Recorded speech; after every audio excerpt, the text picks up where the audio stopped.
അള്ളാഹു മനുഷ്യരെ പടച്ചപ്പോ നമുക്കറിയാം, ആണുങ്ങളെ പടച്ചിട്ടുണ്ട്, പെണ്ണുങ്ങളെ പഠിച്ചിട്ടുണ്ട്. ഞാൻ സംസാരിക്കുന്നത് കാലിക്കറ്റ് യൂണിവേഴ്സിറ്റിയുടെ ചാരത്ത് വെച്ചുകൊണ്ടാണല്ലോ. ഈ സംസാരം കേൾക്കുന്നവരിൽ ഈ സ്ഥാപനത്തിലെ സ്റ്റുഡൻസ് ഉണ്ടായിരിക്കാം, ഈ സ്ഥാപനത്തിൽ പഠിക്കുന്ന വിദ്യാർത്ഥികൾ, വിവിധ ഹോസ്റ്റലുകളിൽ താമസിക്കുന്നവർ, ഈ പരിപാടി ഇപ്പോൾ കേൾക്കുന്നവരുണ്ടാകാം, അല്ലെങ്കിൽ പിന്നീട് കേൾക്കുന്നവരുണ്ടാകാം. നമ്മുടെ സമൂഹത്തിൽ ഒരു ചർച്ച നടന്നുകൊണ്ടിരിക്കുകയാണ്. അതല്ലെങ്കിൽ ബോധപൂർവം ഒരു ചർച്ച ചിലർ നടത്തിക്കൊണ്ടിരിക്കുകയാണ്. എന്താണ് ചർച്ച? എന്തിനാണ് ആണിന്റെയും പെണ്ണിന്റെയും ഇടയിൽ ഒരു വിവേചനം? ആണും പെണ്ണും എന്തിനാണ് വേർതിരിച്ചിരിക്കുന്നത്? അവരൊന്ന് ഒരുമിച്ചിരുന്നാൽ, ഇന്നത്തെ ന്യൂജൻ സമൂഹത്തിലെ ചില പിള്ളേർ ചോദിക്കുന്നത്, ആണും പെണ്ണും ഒന്ന് ഒന്നിച്ചിരുന്നാൽ എന്തോ അവർ ഗർഭമുണ്ടാവുക. എന്തിനാണ് ആണിന് ഒരു വസ്ത്രം, പെണ്ണിന് വേറെ ഒരു വസ്ത്രം? സ്ത്രീ ശാക്തീകരണത്തിന്റെ മറവിൽ അല്ലെങ്കിൽ പേരിൽ, സ്ത്രീ മുന്നേറ്റത്തിന്റെ പേര് പറഞ്ഞ് ആണും പെണ്ണും ഒരു വസ്ത്രം ധരിച്ചാൽ, ഈ ശബ്ദം കേട്ടുകൊണ്ടിരിക്കുന്ന സഹോദരിമാരോട് ഞാൻ ചോദിക്കട്ടെ, ലിംഗസമത്വത്തിന്റെ പേരിൽ ആണും പെണ്ണും ഒരു വസ്ത്രം ഏകീകരിച്ച് അവർ ഒരു വസ്ത്രം എന്ന ഒരാശയത്തിലേക്ക് വന്നാൽ, പ്രത്യേകിച്ച് നമ്മുടെ നാടിന്ന് അനുഭവിച്ചുകൊണ്ടിരിക്കുന്ന പ്രശ്നങ്ങൾക്കൊക്കെ പരിഹാരമായി എന്ന തോന്നുന്ന തരത്തിലാണ് ചിലരുടെ പ്രചരണങ്ങൾ.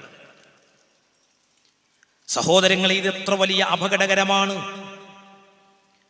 പരിശുദ്ധമായ ഖുർആനിൽ അല്ലാഹു സുബ്ഹാനഹു വ തആല വളരെ കൃത്യമായി പറയുന്നുണ്ട്, ആണും പെണ്ണും തുല്യമല്ല എന്ന്. ഇസ്ലാമിന്റെ നിലപാട് അത് തന്നെയാണ്, ഒരു സംശയവുമില്ല. ഇനി അതല്ല, എല്ലാ പെണ്ണുങ്ങളും പാന്റും കുപ്പായും ധരിച്ച്, ജീൻസിന്റെ ഒരു പാന്റും ബനിയന്റെ ഒരു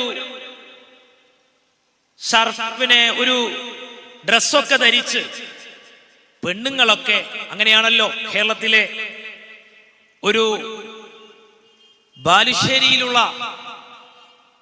ഒരു ഹയർ സെക്കൻഡറിയിൽ, ഗേൾസ് ഹയർ സെക്കൻഡറി ആണത്, അവിടെ ആൺകുട്ടികളും പഠിക്കുന്നുണ്ട്. 60ഓളം പിള്ളേർ ആൺപിള്ളേരാണ്, 200 കുട്ടികൾ പെൺകുട്ടികളുമാണ്. അപ്പൊ സ്ത്രീ ശാക്തീകരണത്തിന്റെ ഭാഗമായി ഒരു പുതിയ തീരുമാനം.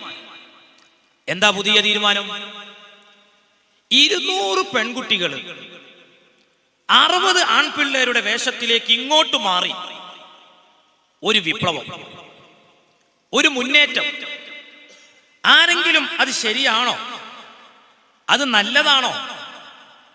ഈ 200 പെൺകുട്ടികളിൽ ഏതെങ്കിലും 199 കുട്ടികളും അവർക്ക് ഇഷ്ടപ്പെടുന്ന ഒരു വേഷം ധരിക്കാനുള്ള സ്വാതന്ത്ര്യം, അവരേതെങ്കിലും ഒരു വസ്ത്രത്തെ സെലക്ട് ചെയ്താൽ, ഒരു കുട്ടി ആ വസ്ത്രമല്ലാത്ത മറ്റൊരു വസ്ത്രം സെലക്ട് ചെയ്യുന്നുവെങ്കിൽ അത് ആ കുട്ടിയുടെ ജനാധിപത്യ അവകാശമല്ലേ? ആ ജനാധിപത്യ അവകാശത്തെ പോലും മാനിക്കാൻ തയ്യാറാകാത്ത രീതിയിലുള്ള അടിച്ചേൽപ്പിക്കൽ, ജനാധിപത്യത്തെക്കുറിച്ച് കൂടുതൽ ആശയങ്ങൾ ഉയർന്നു വരേണ്ട കാമ്പസുകളിൽ ജനാധിപത്യം അസ്തമിക്കുകയും ഫാസിസം വളരുകയും ചെയ്യുന്ന അപകടകരമായൊരവസ്ഥയല്ലേ നമ്മൾ കണ്ടുകൊണ്ടിരിക്കുന്നത്?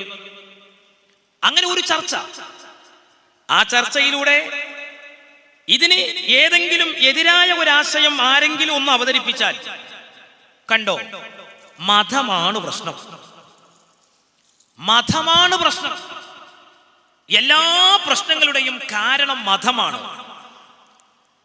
അങ്ങനെ ഒരു ചിന്ത ഇന്നത്തെ പുതിയ തലമുറയിൽ ബോധപൂർവം കൊണ്ടുവരാൻ ശ്രമിക്കുന്നവരോട് ഒരു മതപ്രഭാഷണ വേദി എന്നതിൽ, ഈ വേദിയിൽ വെച്ചുകൊണ്ട് വളരെ വിനയത്തോടെ ഞങ്ങൾക്ക് പറയാനുള്ള ഒരു കാര്യം, മതം എന്ന് പറയുന്നത് ധാർമ്മികതയാണ്.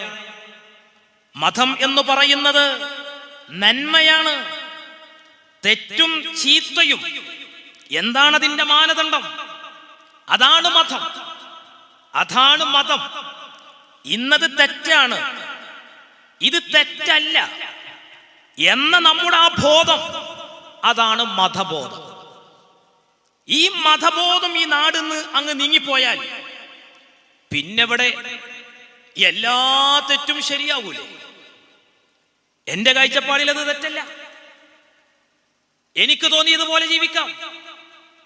ആവിഷ്കാര സ്വാതന്ത്ര്യത്തിന്റെ പേരിൽ എന്തെല്ലാം അരുതായ്മകൾ നമ്മുടെ രാജ്യത്ത് നടക്കും. അതുകൊണ്ട് സഹോദരങ്ങളെ, മതത്തിന് തെറ്റുപറ്റിയിട്ടില്ല. പരിശുദ്ധമായ ഇസ്ലാം മതം എന്നത് അള്ളാഹുവിന്റെ മതമാണ്.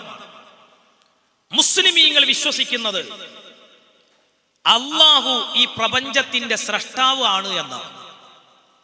അങ്ങനെ വിശ്വസിക്കാൻ നമുക്ക് അവകാശമുണ്ട്. അത് നമ്മുടെ രാജ്യത്തിന്റെ ഭരണഘടന നമുക്ക് അനുവദിച്ചു നൽകിയിട്ടുള്ള സ്വാതന്ത്ര്യമാണ്. അതല്ലേ ഈ മതേതര രാജ്യത്തിന്റെ സവിശേഷതയും.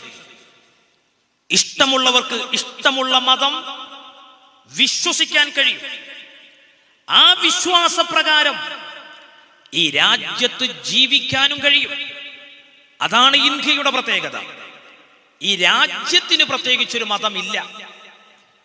ഇപ്പോൾ ഏക സിവിൽ കോഡ് നടപ്പിലാക്കാനുള്ള ശ്രമങ്ങളുടെ ഭാഗമായി ഓരോരോ കാര്യങ്ങൾ കൊണ്ടുവരികയാണ്.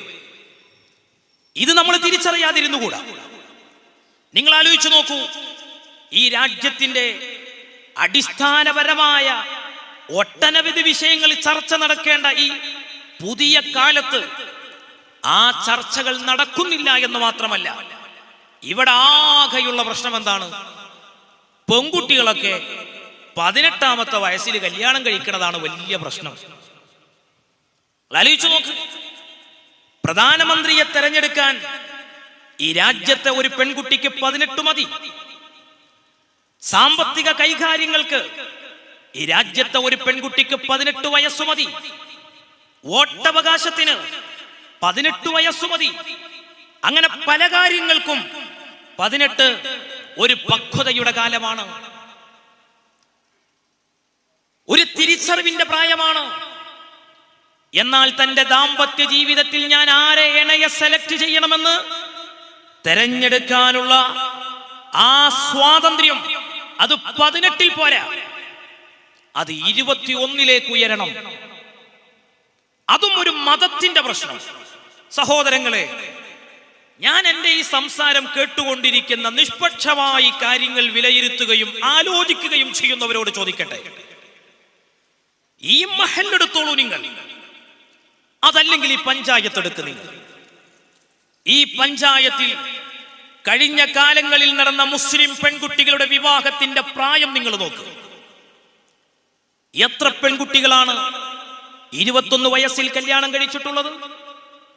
എത്ര കുട്ടികളാണ് 22ലും 23ലും ഒക്കെയുള്ളത്? 18ാമത്തെ വയസ്സിൽ കുട്ടികളെ കെട്ടിക്കൽ നിർബന്ധമാണ് എന്നൊന്നും പറയുന്നില്ല. പക്ഷേ പല കാര്യങ്ങൾക്കും 18 തികയുമ്പോൾ ആ പെൺകുട്ടിക്ക് തന്റെ ദാമ്പത്യ ജീവിതത്തിലെ ഇണയെ കണ്ടെത്താൻ 18 എന്നത് തികയാത്ത പ്രായമാണ്. 21 വരെ ആ പെൺകുട്ടി കാത്തിരിക്കണമെന്ന് പറയുന്നത് ആ പെൺകുട്ടിയോട് കാണിക്കുന്ന നീതിയാണോ അനീതിയാണോ? ഈ നിയമത്തിലൂടെ നമുക്ക് എന്താണ് ലാഭമുള്ളത് എന്നത് ആലോചിക്കണമെന്ന് എനിക്ക് പറയാൻ. അവിടെയും മതം, എവിടേക്കും ചർച്ച മതത്തെ വലിച്ചഴച്ചു കൊണ്ടുവരുന്നു. മതം എന്തു പിഴച്ചു? മതം എന്തു പിഴച്ചു? അതുകൊണ്ടാണ് ഞാൻ പറഞ്ഞത്, മുസ്ലിങ്ങളുടെ വിശ്വാസം ഈ പ്രപഞ്ചത്തിന്റെ സ്രഷ്ടാവ് അല്ലാഹുവാണ്. ആ റബ്ബിൽ എല്ലാവരും വിശ്വസിച്ചു കൊള്ളണം. വിശ്വസിക്കാത്തവരെ ഫലമായി വിശ്വസിപ്പിക്കണം എന്ന ഒരു നിലപാട് ഇസ്ലാമിനില്ല. പരിശുദ്ധ ഖുർആനിൽ തന്നെ അല്ലാഹു തആല കാര്യം വളരെ വ്യക്തമായി പറഞ്ഞതാണ്. ലാ ഇക്റാഹ ഫിദ്ദീനി, മതത്തിൽ ഒരു തരത്തിലുള്ള നിർബന്ധിപ്പിക്കലില്ല. അങ്ങനെ നിർബന്ധിപ്പിക്കാൻ പടച്ചോൻ നമ്മളോട് പറഞ്ഞിട്ടില്ല. പടച്ചോൻ ചെയ്യാത്ത പണി പടപ്പുകൾ കേൾക്കണം. അള്ളാഹ് പറയുന്നു എന്റെ ദീനിൽ നിങ്ങൾ ബലാത്കാരം വേണ്ട. നിങ്ങൾ ആലോചിച്ചു നോക്കൂ, വെള്ളിയാഴ്ചയിൽ വിശ്വാസികൾ പാരായണം ചെയ്യുന്ന സൂറത്തുൽ കഹ്ഫിൽ എന്താണ് അല്ലാഹു തആല പറയുന്നത്? നബിയെ, നിങ്ങൾ പറഞ്ഞു കൊടുക്കണം, ഇത് അല്ലാഹുവിൽ നിന്നുള്ള ഹക്കായ സന്ദേശമാണ്. ഇഷ്ടമുണ്ടെങ്കിൽ വിശ്വസിക്കാം, ഇഷ്ടമില്ലെങ്കിൽ നിങ്ങൾക്ക് അവിശ്വസിക്കാം. എവിടെയാണ് ഈ മതത്തിൽ ഒരു ബലാത്കാരത്തിന്റെ അല്ലെങ്കിൽ നിർബന്ധിത മതപരിവർത്തനമൊക്കെ നടക്കുന്നു എന്ന് ആരോപിക്കുന്ന ആളുകൾക്ക് ഈ മതത്തെ എങ്ങനെയാണ് കുറ്റം പറയാൻ സാധിക്കുന്നത്? അത്തരം ധാരണകൾ ആരെയെങ്കിലും വേട്ടയാടിയിട്ടുണ്ടെങ്കിൽ അവർ തിരുത്തണം. നിങ്ങൾ മനസ്സിലാക്കിയത് അബദ്ധമാണ്. ഈ മതത്തിൽ ഒരു നിർബന്ധിപ്പിക്കലുമില്ല. ഞാൻ ചോദിക്കട്ടെ, ഞങ്ങളുടെ വിശ്വാസം മനുഷ്യന്മാരെ പടച്ചത് അള്ളയാണ്, ആകാശം ഭൂമിയൊക്കെ പടച്ചത് അള്ളയാണ്, ലോകത്തെ പടച്ചത് അള്ളയാണ്, ഇവിടെയുള്ള എല്ലാ വസ്തുക്കളെയും പടച്ചവൻ അള്ളയാണ്. ചിലരെ വിശ്വാസികളാക്കിയതും അവിശ്വാസികളാക്കിയതും പടച്ചോന്റെ തീരുമാനമാണ്. ആ പടച്ചോൻ ഉദ്ദേശമുണ്ടായിരുന്നെങ്കിൽ ലോകത്തെ സകല മനുഷ്യന്മാരെയും വിശ്വാസികളായി പടച്ചോന് പടക്കാമായിരുന്നു, അല്ലേ? അങ്ങനെ പടക്കാൻ കഴിവുകേടുള്ളവനല്ല റബ്ബ്. അതാണ് 10-ാം അധ്യായം 99-100 വചനങ്ങളിൽ അല്ലാഹു തആല പറഞ്ഞത്. അള്ളാഹ്ക്ക് അങ്ങനെ ഒരു തീരുമാനമില്ല, അള്ളാഹ് തീരുമാനിച്ചിട്ടില്ല. പിന്നെ ലോകത്ത് കഴിഞ്ഞുപോയ പ്രവാചകന്മാരുടെ ദൗത്യം എന്തായിരുന്നു? ലോകത്ത് കഴിഞ്ഞുപോയ പ്രവാചകന്മാരുടെ ദൗത്യം ഇതാണ് സത്യത്തിന്റെ വഴി, ഇതാണ് സത്യത്തിന്റെ ആദർശം. ഇത് പറയാം, അത് ജനങ്ങളോട് പറയാം. വേണമെങ്കിൽ ഈ വഴി സ്വീകരിക്കാം, അല്ലെങ്കിൽ ആ വഴി അവഗണിക്കാം. സ്വീകരിക്കാത്തതിന്റെ പേരിൽ ഒരുത്തനെയും നിർബന്ധിപ്പിച്ച് ഈ വഴിയിൽ പ്രവേശിപ്പിക്കാൻ ലോകത്ത് കഴിഞ്ഞുപോയ ഒരു പ്രവാചകനും മുതിർന്നിട്ടില്ല. വിശുദ്ധ ഖുർആനിലെ 36-ാം അധ്യായത്തിൽ നമ്മൾ വായിക്കാറുള്ള ഒരു ഭാഗം ഇങ്ങനെയല്ലേ? വമാ അലൈനാ ഇല്ലൽ ബലാഉൽ മുബീൻ. ഈ ആദർശം ജനങ്ങളോട് പറയുക, ഈ മെസ്സേജ് എത്തിക്കുക എന്ന ദൗത്യമല്ലാതെ വേറെന്ത് ദൗത്യമാണ് പ്രവാചകന്മാർക്കുള്ളത്? അതുകൊണ്ട് സഹോദരങ്ങളെ, മതമല്ല പ്രശ്നം, മതത്തെ വായിക്കുന്നിടത്ത് വന്ന അബദ്ധമാണ് പ്രശ്നം. ഇനി മാത്രമല്ല, പരിശുദ്ധമായ ഇസ്ലാം അത് തിരുത്തേണ്ട ഒരു കാര്യവും ഇസ്ലാമിൽ നിങ്ങൾ കാണൂല. അതിന്റെ കാരണം ഇസ്ലാം അള്ളാന്റെ മതമായത് കൊണ്ടാണ്.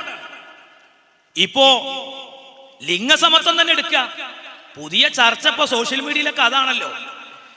എന്താ ഞങ്ങൾക്ക് കുറവ് എന്നാ പെൺപിള്ളേര് ചോദിക്കണത്. ഈ മറന്റെ അപ്പുറത്ത് കുറെ കുട്ടികളുണ്ടല്ലോ, ഈ ക്യാമ്പസിൽ പഠിക്കുന്ന പിള്ളേരുണ്ട്.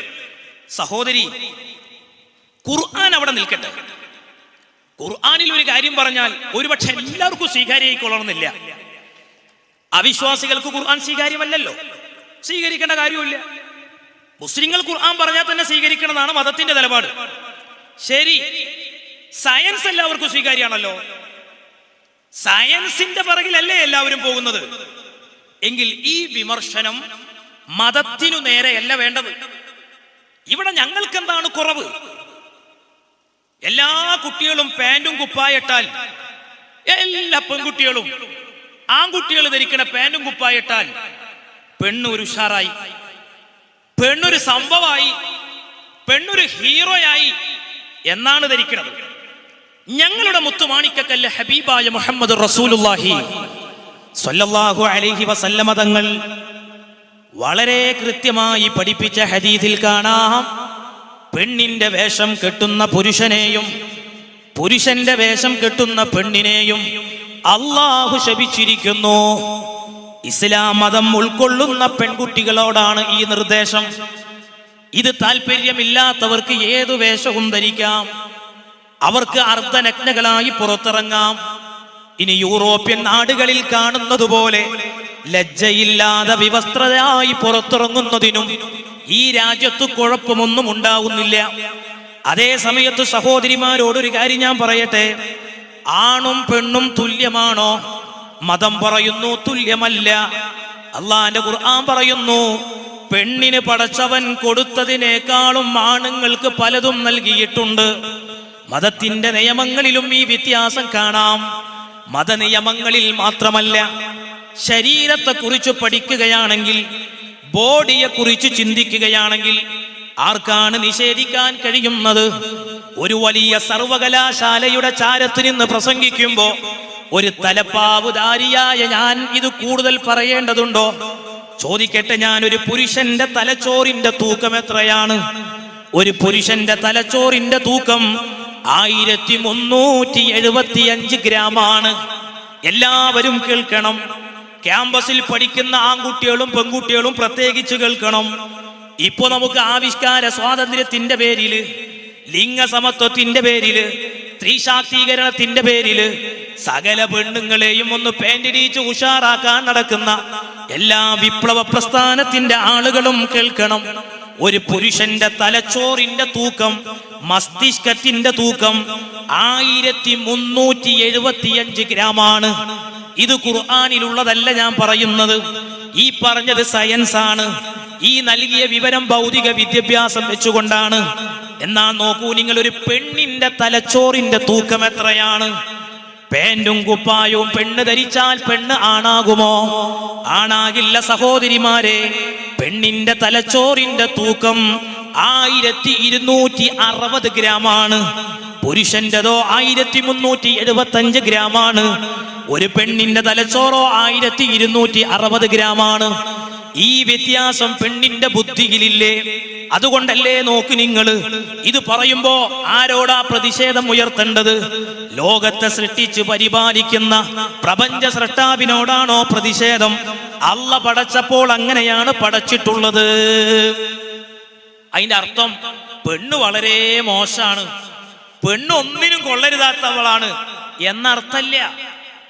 നിങ്ങൾ ആലോചിച്ചു നോക്കൂ, പെണ്ണിന് ഇസ്ലാം കൊടുത്ത സ്ഥാനം അത് പറയുമ്പോ ചിലര് പറയും അതൊരു അടവാണ്. ഇങ്ങനെയൊക്കെ പറയാ. ഒരു മറന്റെ അപ്പുറത്ത് ഇരുത്തുക, മര്യാദക്കൊരു വസ്ത്രം ധരിക്കാൻ പറ്റുന്നില്ല, എന്നിട്ട് പറയാം പെണ്ണിന് വലിയ സ്വാതന്ത്ര്യം ഈ മതത്തിലുണ്ട് എന്ന്. ഞാൻ ചോദിക്കുന്നു, ആണും പെണ്ണും ഇടകലർന്നിരിക്കാതെ അവരെ സ്വസ്ഥമായി സ്വതന്ത്രമായി അവർക്ക് സന്തോഷത്തോടെ ഒരു ഇടം നൽകുന്നത് എന്താ സ്വാതന്ത്ര്യമാണ് അതിൽ കാണുന്നത്? എന്താ സ്വാതന്ത്ര്യമാണ്? നിങ്ങൾ ആലോചിച്ചു നോക്കൂ. ഡൽഹിയിലെ നിർഭയ കേസിനെ കുറിച്ച് നമുക്കറിയാം. ആ നിർഭയ കേസിലെ പ്രതി കോടതിയിൽ പറഞ്ഞ കാര്യം ഞാൻ ആ പ്രതിയെ ന്യായീകരിക്കുന്നു എന്ന് വ്യാഖ്യാനിക്കരുത്. ആ പ്രതിയുടെ നടപടി ഏറ്റവും അർഹമായ ശിക്ഷ കൊടുക്കേണ്ട കാര്യമാണ്, ഒരു തർക്കമില്ലാത്ത കാര്യം. പക്ഷെ ആ പ്രതി കോടതിയിൽ പറഞ്ഞ ഒരു കാര്യം, അതിനെക്കുറിച്ച് നമ്മൾ ആത്മവിചിന്തനം നടത്തണം എന്ന് എനിക്ക് തോന്നുന്നു. എന്താണ് ആ പ്രതി പറഞ്ഞതെന്നറിയോ? ഈ പ്രതി ആ പെൺകുട്ടിയെ ശാരീരികമായി കടന്നാക്രമിക്കാൻ എന്താണ് കാരണം? അതിന് ചോദിക്കുമല്ലോ കോടതി. അതിന് ആ പ്രതി പറഞ്ഞ മറുപടി എന്താണെന്നറിയോ? അവളുടെ ശരീരത്തിന്റെ പല ഭാഗങ്ങളും വെളിയിൽ കാണുന്ന തരത്തിലുള്ള മോഡൽ വസ്ത്രം ധരിച്ച് പുറത്തിറങ്ങിയപ്പോൾ ഞാൻ അനിയന്ത്രിതമായി കടന്നാക്രമിച്ചു എന്നുള്ളതാണ്. ഇതറിയുന്നത് കൊണ്ടാണ് പരിശുദ്ധ ഇസ്ലാം പറഞ്ഞു അങ്ങനെയാണ്. ഒരു പെണ്ണിന്റെ ശരീരത്തിന്റെ സൗന്ദര്യ ഭാഗം പുറത്ത് കാണിച്ച പെൺകുട്ടി വെളിയിലേക്ക് ഇറങ്ങുമ്പോൾ അവൾ ഇന്ന് ആക്രമിക്കപ്പെടുന്നു. അത് അക്രമത്തിനുള്ള ന്യായീകരണമായി ആരെങ്കിലും വിലയിരുത്തുന്നുവെങ്കിൽ എനിക്കവരോട് ഒരു ലോഡ് പുച്ഛം എന്ന് എനിക്ക് പറയാം. അങ്ങനെയല്ല നിങ്ങൾ വ്യാഖ്യാനിക്കേണ്ടത്. പടച്ചോൻ നൽകിയിട്ടുള്ള ബുദ്ധി ഉപയോഗിച്ച് ചിന്തിക്ക്. ഞാൻ ചോദിക്കട്ടെ സഹോദരിമാരെ, ഒരു 2 മിഠായി നിങ്ങൾ എടുക്കുക. അതിൽ ഒരു മിഠായി കവറ് പൊട്ടിച്ചു, കവറ് പൊട്ടിച്ചിട്ട് വെളിയിലിട്ടു. ഒരു മിഠായി കവറൊന്നും പൊട്ടിക്കാതെ അതും വെളിയിലിട്ടു. രണ്ടും 2 ഭാഗത്തട്ടത്. 1/2 മണിക്കൂറിന് ശേഷം ഈ വെളിയിലേക്ക് എറിഞ്ഞ മിഠായിയുടെ ചാരത്ത് നിങ്ങൾ വാ, എന്നിട്ട് 2 മിഠായി നിങ്ങൾ പരിശോധിക്കുക. ഏത് മിഠായിയുടെ അടുത്താണ് ഉറുമ്പ് കൂട്ടം കൂടിയിട്ടുള്ളത്? കവറ് പൊട്ടിച്ച മിഠായിയുടെ അടുത്തല്ലേ? കവറിലിട്ട മിഠായി സേഫ്റ്റിയാണ്, ഒരു പ്രശ്നം ഉണ്ടായില്ല. എന്തേ ഈ കവറ് പോലെയാണ് പെണ്ണിന് സംരക്ഷണം നൽകുന്ന കാര്യത്തിൽ പെണ്ണിന് ഒരു പരിചയാണ് പർദ്ദ എന്ന് സങ്കല്പിച്ചാൽ എന്തപകടമാണുള്ളത്, എന്തപകടമാണുള്ളത്. പരിശുദ്ധമായ ഇസ്ലാം പറയുന്നു, പെണ്ണെ, നീ ശരീരത്തിന്റെ എല്ലാ ഭാഗങ്ങളും മറച്ച് വെളിയിൽ പോകേണ്ട ഘട്ടം വന്നാൽ ആ നിർദ്ദേശവും മതം അംഗീകരിക്കുന്ന പെൺകുട്ടികളോട് മാത്രമാണ്. മതം അംഗീകരിക്കുന്ന പെൺകുട്ടികളോട് മാത്രമാണ്. അതൊന്നും പറയരുത് എന്നാണോ പറയുന്നത്? അതെങ്ങനെയാ പറയാതിരിക്കുക? എന്നാൽ ഇന്ന് മുസ്ലിം നാമധാരികളായ എത്രയോ പെൺകുട്ടികള് അവര് മക്കനെ ധരിക്കാതെ വെളിയിൽ പോകുന്നുണ്ട്. അവളുടെ ശരീരത്തിന്റെ പല ഭാഗങ്ങളും വെളിയിൽ കാണുന്ന തരത്തിൽ ചിലപ്പോഴൊക്കെ അന്യ സമുദായത്തിലെ പെൺകുട്ടികളെക്കാളും വളരെ മോശമായ വസ്ത്രം ധരിച്ച് വെളിയിൽ പോകാറുണ്ട്. അതിനൊന്നും മതം ഉത്തരവാദിയല്ല. അല്ലാഹു തആല പരിശുദ്ധമായ ഖുർആനിൽ വളരെ കൃത്യമായി പഠിപ്പിച്ച വചനം കാണാം. അല്ലാഹു തആല സ്വർഗവും നരകവും സൃഷ്ടിച്ചത് ആർക്ക് വേണ്ടിയാണ്? മനുഷ്യർക്ക് വേണ്ടിയാണ്. എല്ലാ മനുഷ്യർക്ക് വേണ്ടിയാണ്. ജഹന്നമാകുന്ന നരകത്തെ അല്ലാഹു പടച്ചത് എന്തിനാണ്? ശിക്ഷയുടെ വീട് അല്ലാഹു പരലോകത്ത് ഒരുക്കി വെച്ചിരിക്കുന്നത് എന്തിനാണ്? തെറ്റു ചെയ്തവരെ ശിക്ഷിക്കാൻ തന്നെയാണ്. അതിലേക്ക് പോകുന്ന ആളുകളുടെ അവസ്ഥയെക്കുറിച്ച് അല്ലാഹു ഖുർആനിൽ പറയുന്നത്, അവർക്ക് ഹൃദയമുണ്ട് ചിന്തിക്കുന്നില്ല, കണ്ണുണ്ട് കാണുന്നില്ല, കാതുണ്ട് കേൾക്കുന്നില്ല എന്ന് വെച്ചാൽ കണ്ണുണ്ടായിട്ട് കാണാത്ത മനുഷ്യന്മാര്, കാതുണ്ടായിട്ട് കേൾക്കാത്ത മനുഷ്യന്മാര്. അപ്പൊ സഹോദരിമാരെ, അള്ളാഹുവിന്റെ ദീനിന്റെ നിയമം ഉൾക്കൊണ്ട് ജീവിക്കലാണ് മുസ്ലിമീങ്ങളായ നമ്മുടെ ബാധ്യത. അവിടെയാണ് ഞാൻ പറഞ്ഞത്, ആണും പെണ്ണും തുല്യമല്ല എന്ന മതത്തിന്റെ നിലപാട് ആധുനിക സയൻസ് ഇന്ന് ശരിവെക്കുന്നു. അതുപോലെ പുരുഷന്റെ ഹൃദയത്തിന്റെ തൂക്കം 300 ആണ്. പെണ്ണിന്റെ ഹൃദയത്തിന്റെ തൂക്കമോ 250 ഗ്രാമാണ്. കണ്ടോ? 350 പുരുഷന്, 250 പെണ്ണിന്. ഇതാര് കുറച്ചതാ? സമസ്ത കുറച്ചതല്ല. മുസ്ലിം ജമാഅത്തിന്റെ ഇടപെടൽ ഈ കുറക്കുന്നതിൽ മുസ്ലിം ജമാഅത്തിന്റെ ഇടപെടലൊന്നുമില്ല. പടച്ചോൻ അങ്ങനെ പടച്ചതാ. സഹോദരങ്ങളെ, അപ്പൊ ഇതാണ് മതം പറയുന്നത് തന്നെയാണ്, പറഞ്ഞത് തന്നെയാണ് സയൻസും എന്ന് പറഞ്ഞുകൊണ്ടിരിക്കുന്നത്. പിന്നെ എന്തിനാ നമ്മൾ മതത്തെ പഴിചാരുന്നത്? മതം എന്ത് പ്രശ്നമാണ് ഉണ്ടാക്കിയിട്ടുള്ളത്? ഞാൻ ചോദിക്കുന്നു, പരിശുദ്ധമായ ഖുർആനിന്റെ നിലപാട്, മൻ ഖതല നഫ്സൻ ബിഗൈരി നഫ്സിൻ ഔ ഫസാദിൻ ഫിൽ അർളി ഫകഅന്നമാ ഖതല അന്നാസ ജമീഅ. ഈ നിലപാട് ഉൾക്കൊള്ളുന്ന ഒരു വ്യക്തിക്ക് കൊലയാളിയാകാനും അക്രമിയാകാനും കഴിയും. ജീവനുള്ള ഒരുത്തന്റെ ജീവൻ കവർന്നെടുക്കുന്നുവെങ്കിൽ മനുഷ്യൻ അങ്ങനെ ഒരു അധികാരം അല്ലാഹു കൊടുത്തിട്ടില്ല. ജീവൻ നൽകിയ റബ്ബിന്റെ ആ പണിയാണ് ജീവൻ കവരൽ. നമ്മളോട് ആ പണി എടുക്കാൻ പറഞ്ഞിട്ടില്ല. അല്ലാഹു പറഞ്ഞതെന്താണെന്നറിയോ? അന്യായമായി അകാരണമായി ഒരു മനുഷ്യന്റെ, ഒരു മുസ്ലിമിന്റെ എന്നല്ല പറഞ്ഞത്, ഒരു മുസ്ലിമിന്റെ എന്നല്ല, ഒരു മനുഷ്യന്റെ ജീവൻ കവർന്നെടുത്താൽ ഒരാളെ കൊന്നാൽ തന്നെ അങ്ങനെ മതി. ലോകത്തെ സകല മനുഷ്യരെയും കൊന്നവനെ പോലെയാണവൻ. അപ്പൊ അതിന്റെ ഗൗരവം നോക്കി, അതിന്റെ ഗൗരവം നിങ്ങൾ ആലോചിച്ച് നോക്ക്. മതം നന്മയല്ലേ? നമുക്ക് ചില കാര്യങ്ങളിൽ തെറ്റാണ് എന്നുള്ളൊരു ബോധം ഉണ്ടല്ലോ, ആ ബോധം നൽകിയതാണ് മതം. ഇന്ന് ലിബറലിസത്തിന്റെ ഭാഗമായി പലതും ഇവിടെ കയറിക്കൊണ്ടിരിക്കുന്നു. ആ ചിന്തയിലുള്ളവരാണ് സാംസ്കാരിക കേരളത്തിന് തന്നെ നാണക്കേടുണ്ടാകുന്ന രീതിയിൽ ഭാര്യമാരെ പരസ്പരം കൈമാറി കാമഭ്രാന്ത് തീർത്തുകൊണ്ടിരിക്കുന്ന വൃത്തികെട്ട കൾച്ചർ ലിബറലിസത്തിന്റെ ഭാഗമാണ്. എന്തേ ഈ വൃത്തികെട്ട സാംസ്കാരിക കേരളത്തിന് തന്നെ അപമാനകരമായ രീതിയിലുള്ള ഈ വാർത്ത വന്നപ്പോൾ എന്തേ യുക്തിവാദികളുടെ FB പേജുകളിലൊന്നും ഒരക്ഷരം പോലും എഴുതുന്നില്ലല്ലോ. ഇപ്പോഴല്ലേ നിങ്ങൾ പറയേണ്ടത്? മതം എന്തിനാന്ന് ചോദിക്കുന്നവർ, മതം എന്തിനാണ് എന്നതിന്റെ ഉത്തരമാണ് മതം നന്മക്ക് വേണ്ടിയുള്ളതാണ്. അത് പാപമാണ്, ചെയ്യരുത് എന്ന ബോധമുണ്ടല്ലോ, അതാണ് മതം. ഇവരെന്താണോ മതത്തെക്കുറിച്ച് മനസ്സിലാക്കിയത് അല്ലാഹു അഅലം.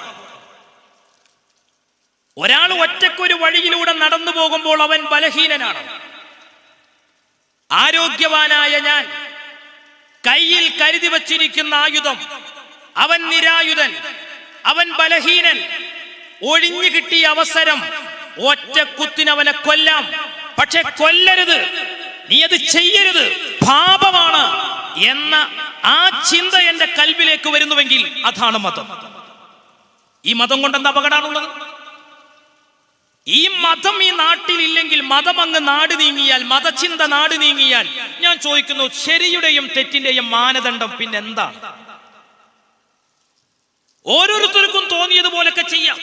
അതിൽ നിന്നാണ് ഈ ഭാര്യ കൈമാറ്റൊക്കെ ഉണ്ടാകുന്നത്. എവിടെയാ ഇത് നടക്കുന്നത്? സാംസ്കാരിക കേരളത്തിൽ. വാട്സപ്പ് ഗ്രൂപ്പിൽ ആരാ? ആയിരക്കണക്കിന് ആളുകൾ. എങ്ങോട്ടാ നമ്മുടെ നാടിന്റെ പോക്ക്? ഇസ്ലാം പറഞ്ഞിട്ടുണ്ട്, ലോകാവസാനം വർദ്ധിപ്പിനെ അടുത്തു വരുന്ന സമയത്ത് സകല നന്മകളും നാടു നീങ്ങി തുടങ്ങും,